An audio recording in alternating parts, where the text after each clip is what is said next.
Right, Ray, you've got a patch that's dedicated to Borlotti beans this year. Take us back to where you were in spring with these. Well, put them in, they were only small. It's labelled somewhere, I can't find it now. Did they take a little while to get going? Yeah, they just sat there, but it's been dry and he just didn't grow. May put them in. Let's have a look. There you go. And that's when you sowed the seeds. Yeah. Now I grow Borlotti beans, and I've heard you can eat them fresh, but I find that they are better suited to drying and keeping as a stock for the winter larder. Yeah, you can't eat the pods, but you can eat the beans. The pods are a bit tough, however old they are. Do you think? Well, I've never tried anyway, so the beans, yeah, leave them to dry. You can have them when they take them off now and sort of blanch them and freeze them. Yeah. And all right, but you don't need to bother about soaking them then. And I've done. They keep. You need a freezer for it, that's obviously. Yeah. Well, I've done an episode or two on Borlotti beans in the past, and when they're like this, they're really close to picking, aren't they? It's just they get dry them, yeah. Yeah. That colour. Yeah.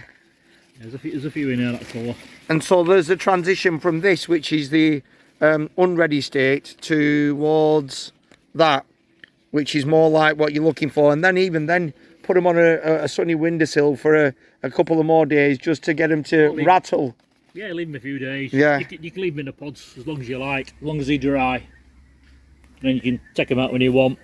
If you leave them in the pods, you just take a bit longer, just take more space up.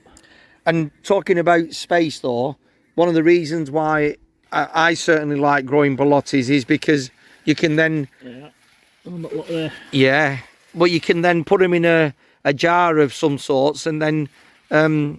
yeah.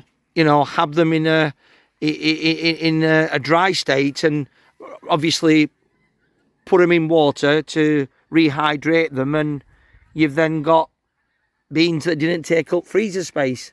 Yeah. And given what we're all trying to do with, you know, being a little bit more aware of where our food comes from and how we can reduce our energy costs, you're not then freezing something, are you? You're just literally letting nature take care of it. It's dried beans. Stick it in the back of the cupboard and leave it there for months.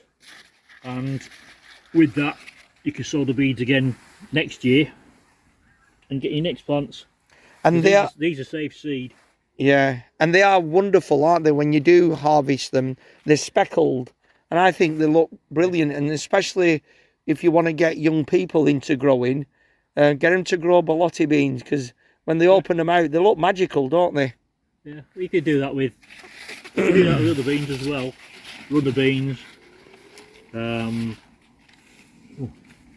Bit of wildlife there. Yeah. Oh, you're always spotting that, aren't you? Right, so rounding off then, Ray, why should people grow Borlotti beans? Sum it up for us all.